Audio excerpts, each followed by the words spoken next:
예, 사랑하는 성도님들, 2022년 새해 첫 주일로 우리가 이렇게 예배를 드리고 있습니다. 복되고 복된 날, 우리 하나님을 경배하며 예배하기 위하여 예배 처소를 찾으신 여러분 모두와 또한 여러 가지 사정으로 인해 유튜브 실시간 예배를 드리시는 분들, 모든 분들을 주님의 이름으로 사랑하고 환영합니다. 예, 옆에 계신 분들에게 오늘 이렇게 인사 나누기를 원합니다. 잘 오셨습니다. 새해는 잘 될 것입니다. 그렇습니다. 새해는 잘 될 것입니다. 예, 사랑하는 성도님들, 우리의 삶은 2021년도와 2022년도가 크게 다르지 않습니다. 그런데 왠지 2022년도에는 새로울 것만 같은 그런 기대감이 생긴다는 거예요. 이미 우리의 마음에는요, 새해라고 하는 2022년도가 마음속에 이미 와 닿아 있습니다. 그래서 마음속으로 이런 또 기대를 갖고, 이런 소망을 갖고, 이런 다짐을 하죠. 올해는 작년에 실수를 했고, 실패했던 것을 꼭 만회하고, 꼭 성공시켜야지. 올해 2022년도에는 정말 열심히 최선을 다해서 내가 계획했던 것 꼭 반드시 이루어야지. 왠지 모르게 2022년도에는 잘 될 거야. 2022년도에는 뭔가 잘 풀리겠지라고 하는 소망이 있고 또 기도가 있고 마음에 결단이 있을 수 있다는 겁니다. 뭔가 새로운 시작은요, 새로운 가능성을 우리에게 예고해 줍니다. 또한 가능한 것들이 꼭 이루어질 것만 같은 그런 또 간절한 바람과 기도가 이루어져요. 그런 의미에서 사랑하는 성도님들, 우리 사랑하는 성도 올해 2022년도에 또 꿈꾸고 소망하고 기대하는 바가 우리 주 안에서 모두 형통하게 이루어지기를 주님으로 축원드립니다. 예, 사랑하는 성도, 우리는 요즘에 이렇게 일상의 삶을 살면서, 익숙한 일상의 삶을 살면서도 낯설다라고 하는 그런 생각을 가져보신 적 없으십니까? 왠지 모르게 정말 너무나 자연스럽게 생활해 왔지만 왠지 모르게 뭔가 이렇게 익숙하지 않은 것 같은 뭔가 부자유한 그런 삶의 상황들을 느끼고 경험할 그럴 때가 있지 않습니까? 왜 그렇겠습니까? 코로나라고 하는 이 상황이 오기 전에는 우리의 모습은 어땠나요? 굉장히 분주했어요. 그죠? 바쁜 일상들을 분주하게 보냈습니다. 굉장히 복잡했어요. 뭔가 이렇게 숨을 제대로 돌릴 수 없을 정도로다가 굉장히 우리의 삶이 이렇게 빽빽하게 들어차 있는 것만 같은, 시간을 제대로 이렇게 빼낼 수 없는 그런 촘촘한 그 타임 테이블 위에서 우리가 살았다는 겁니다. 그러다 보니까 우리의 생각도 복잡해요. 생각도 복잡하고 생각도 다양하게 많이 이렇게 가득 차 있기 때문에 뭔가 우리의 생각 가운데서도 자유로움이 없고 생각 가운데서도 또 이렇게 단순하지가 않았다는 거예요. 그런데 코로나가 온 이후로는요, 우리가 뭔가 복잡한 삶 속이지만 복잡하지 않은 것 같은, 느슨한 것 같고 또 우리의 생각도 복잡할 것 같은데 단순해지는 그런 삶의 모습을 이렇게 우리가 갖게 되곤 한다는 거예요. 우리 교회를 생각해 보세요. 교회를.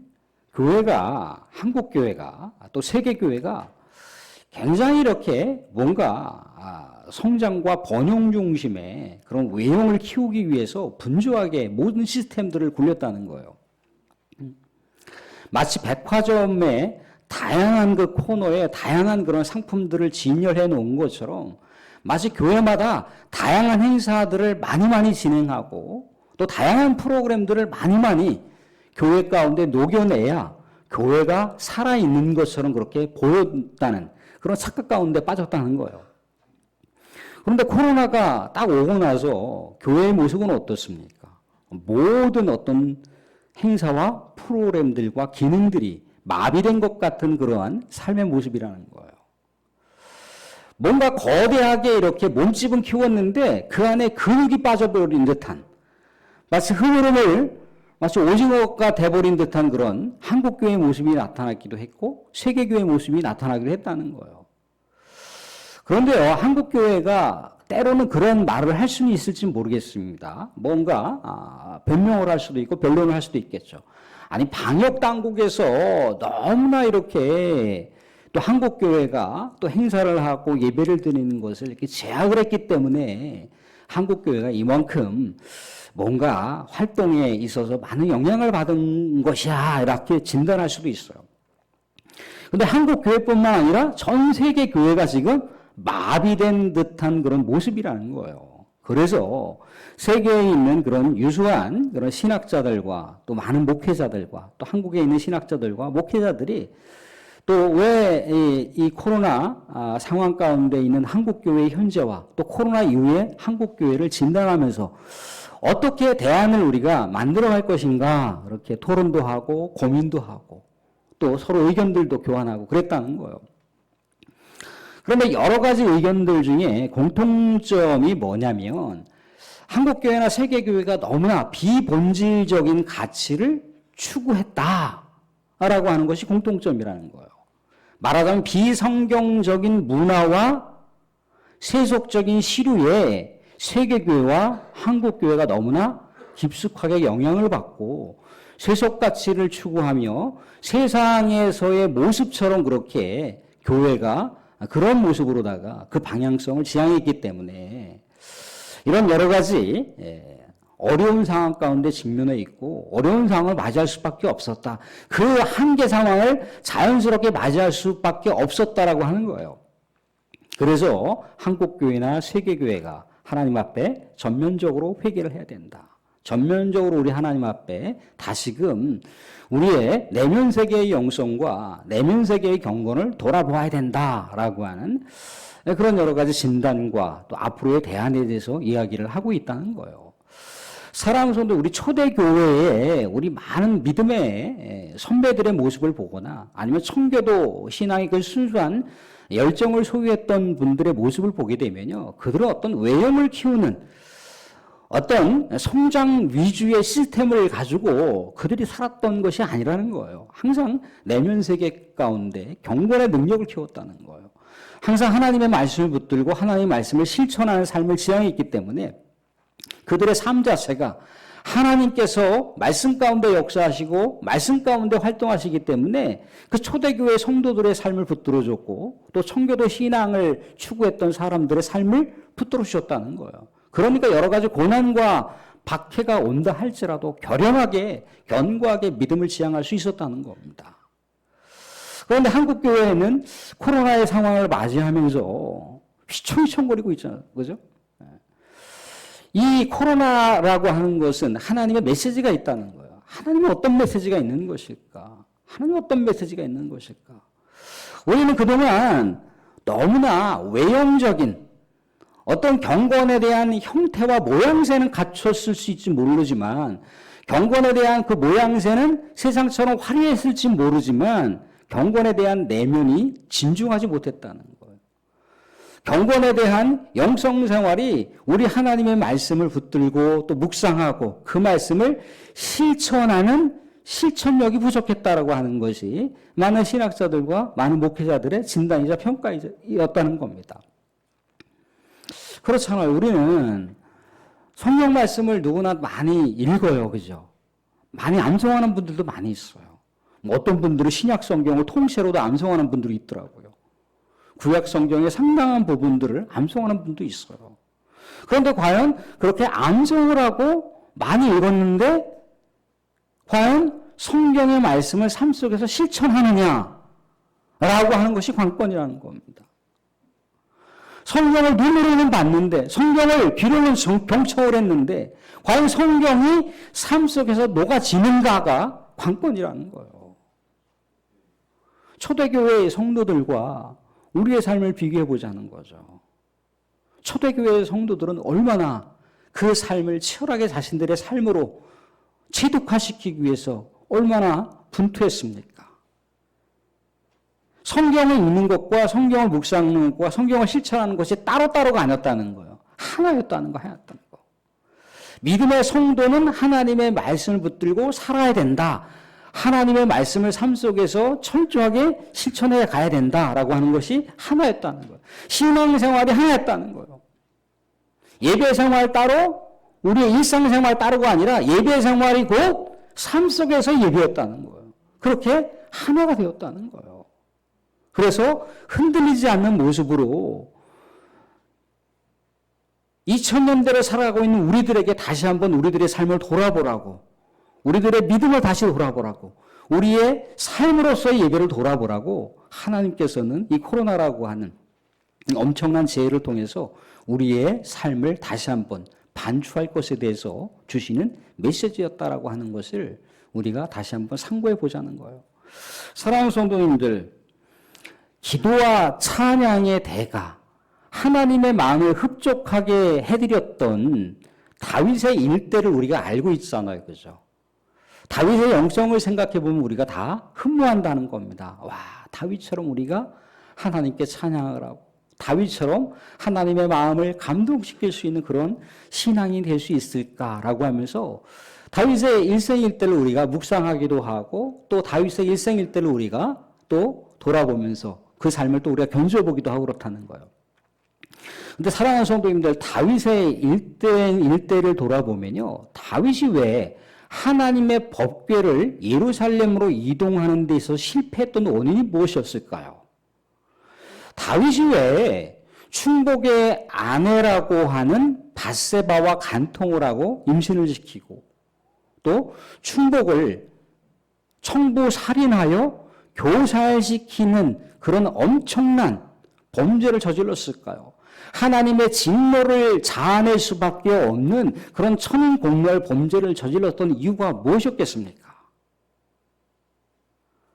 말씀 가운데서는 다윗이 하나님의 말씀을 업신여겼다라고 하고 있다는 겁니다. 하나님의 말씀을 몰랐다고 그렇게 성경은 증언하고 있다는 거예요.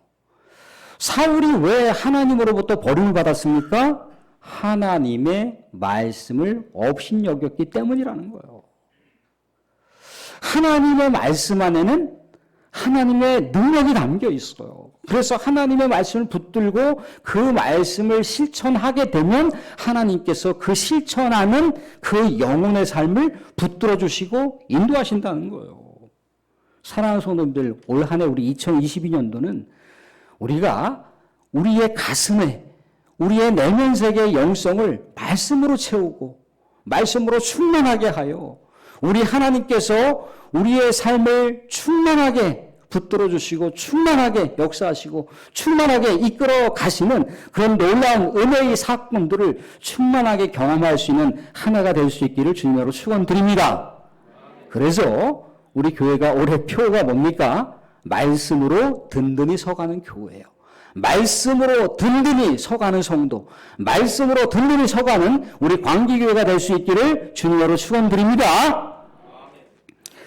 예, 사랑하는 성도님들, 오늘 우리가 읽었던 말씀은요, 우리 하나님께서 모세가 죽은 후에 여호수아에게 모세의 사명을 감당하여 이스라엘 백성들을 가나안 땅으로 이끌라라고 하는 그 명령의 한 장면을 우리가 보고 있습니다.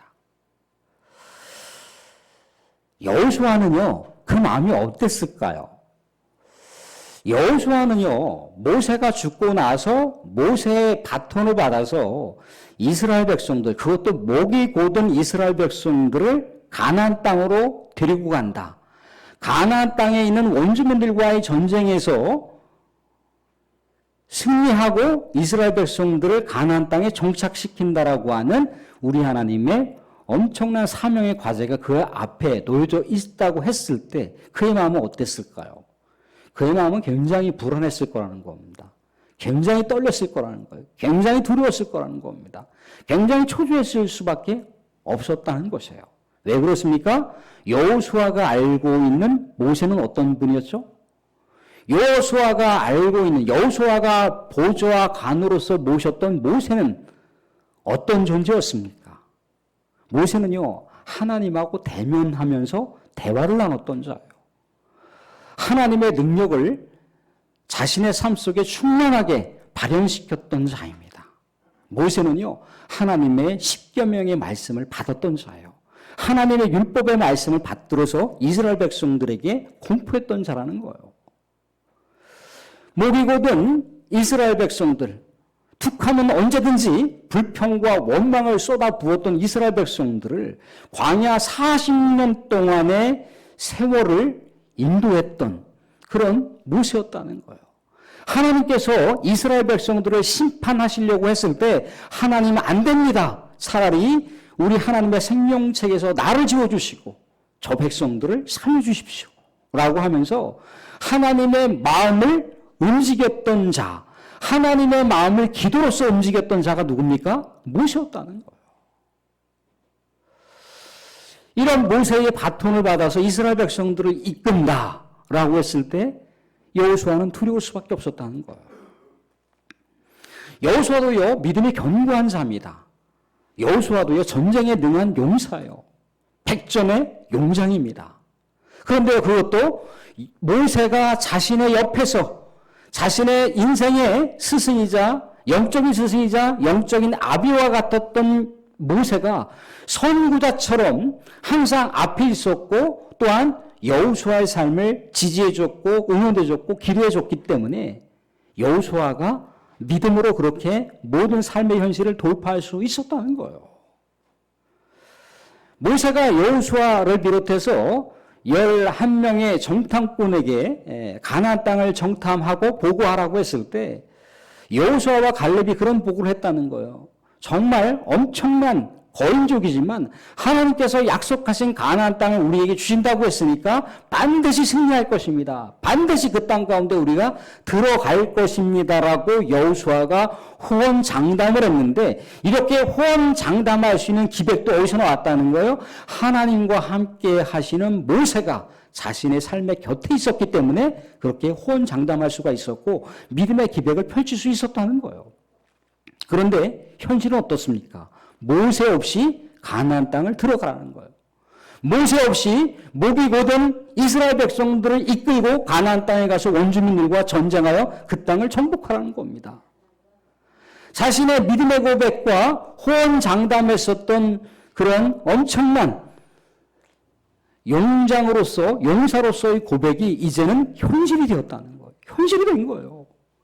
모세가 있었을 때야 모세가 이끌겠지라고 하는 그런 기대치가 있었기 때문에 더할 수 없는 그런 믿음의 고백을 할 수가 있었지만 모세가 없는 상황 가운데 있어서의 모든 상황은 다 현실인 거예요. 현실. 그렇기 때문에 여호수아는 두려울 수밖에 없었다는 겁니다. 여호수아는 떨었어요. 떨었습니다. 그런데 하나님께서는요, 여호수아가 불안해하고 두려워하고 떨고 있는 마음을 다 알고 계셨다는 거예요. 그래서 오늘 말씀 가운데 어떤 말씀을 주시나요? 오늘 말씀 가운데 5절 말씀을 주시고 있다는 겁니다. 5절 말씀, 9절 말씀을 보시면 5절 말씀에 이렇게 말씀하시고 있습니다. 우리 5절 말씀 같이 한번 읽어볼까요? 5절 말씀 시작. 내 평생에 너를 능히 대적할 자가 없으리니 내가 모세와 함께 있었던 것 같이 너와 함께 있을 것임이니라. 내가 너를 떠나지 아니하며 버리지 아니하리니. 9절도 함께 보겠습니다. 9절 같이 시작. 내가 내게 명령한 것이 아니냐. 강하고 담대하라. 두려워하지 말며 놀라지 말라. 내가 어디로 가든지 내 하나님 여호와가 너와 함께 하느니라 하시니라. 이게 무슨 얘기겠습니까? 너를 너희 감당할 자가 없을 것이다. 너의 대적이 너와 맞서서 싸울 때 너희가 승리하게 될 것이다라고 하나님께서 약속하셨다는 거예요. 그것도 어떤 약속? 내가 모세와 함께 있었던 것처럼 여호수아 너와도 함께 할 것이라는 거예요. 너를 버리지 않을 거라고 얘기하고 있습니다. 네가 어디로 가든지 나는 너를 지킬 것이고 너와 함께 할 것이라는 거예요. 그래서 어떻게 하라는 겁니까? 강하고 담대하라는 거예요. 강하고 담대하라는 겁니다. 두려워하지 말라고 얘기하고 있어요. 내가 너와 함께 할 것이니까 너를 대적하는 수많은 적들을 내가 너에게 승리하게 할 것이니까 내가 너에게 약속했던 그 땅 가운데 입성하게 할 것이니까 두려워하지 말라는 거예요. 떨지 말라는 거예요. 강하고 담대하라고 그렇게 말씀하시고 있더라는 거죠. 또한 하나님께서는요, 이 여호수아에게 이런 말씀을 주실 뿐더러 문제는 뭡니까? 문제는 가나안 땅에 들어가서 가나안 원주민들과 싸워야 된다는 거예요. 전쟁의 길이라는 거예요. 전쟁의 길 가운데 하나님께서 어떻게 하신다고 하고 있습니까? 전쟁의 길 가운데 여호수아여, 너는 이스라엘의 정예 부대를 구축해서 그 정예 부대에게 정말 탁월한 그런 훈련자들을 통해서, 교관을 통해서 훈련시켜서 정말 가나안 땅에 가서 거인족과 싸울 수 있을 만한 모든 것들을 갖춰라, 준비하라. 활을 잘 쏘는 사람, 창을 잘 쏘는 사람, 칼을 잘 쏘는 사람들을 정말 잘 구비시키고 준비하라. 그렇게 말씀하시고 계시지 않더라는 거예요. 그 땅에 가서 원주민들과 상대하려면 최신식 무기를 준비해야 되니까 최신식 무기를 잘 개발하라. 그렇게 하나님께서는 전쟁의 병법을, 전쟁의 방법을 여호수아에게 말씀하시고 있지 않습니다. 전쟁의 최고의 무기를 말씀하시고 있어요. 전쟁의 최고의 병법을 말씀하시고 있습니다. 어떤 병법을 말씀하시고 있습니까? 오늘의 말씀이에요. 오늘의 말씀. 7절 말씀. 7절 말씀, 8절 말씀 같이 한번 보겠습니다. 7절 말씀, 8절 말씀 같이 시작. 오직 강하고 극히 담대하여 나의 종 모세가 내게 명령한 그 율법을 다 지켜 행하고 우로나 좌로나 치우치지 말라. 그리하면 어디로 가든지 형통하리니 이 율법책을 내 입에서 떠나지 말게 하며 주야로 그것을 묵상하여 그 안에 기록된 대로 다 지켜 행하라. 그리하면 내 길이 평탄하게 될 것이며 내가 형통하리라. 아멘. 지금 가나안 땅에서의 전쟁의 사명이에요. 전쟁의 사명. 전쟁의 사명인데 뭐를 붙들라는 겁니까? 하나님의 말씀을 붙들라는 거예요. 하나님의 말씀을 펴서 읽고 묵상하고 어떻게 실천하라고 하고 있어요. 실천하라. 여리고성을 칼로 무너뜨렸습니까? 창으로 무너뜨렸습니까? 활로 무너뜨렸습니까? 하나님의 말씀을 순종하여 그냥 여리고성만 돌았다는 거예요. 그리고 하나님께서 명령하신 바 마지막 바퀴를 다 돌고 나서 함성을 질렀을 때 여리고성이 어떻게 됐던가요? 와르르 무너졌다라고 여호수아의 전쟁기를 보고하고 있다는 겁니다. 사랑하는 성도님들, 하나님은요 뭐라고 얘기하셨다고요? 말씀을 붙들고 읽고 묵상하고 그 말씀을 실천하면 가나안 땅에서의 모든 길이 형통하게 될 것이고 평탄하게 될 것이라 약속했다는 거예요.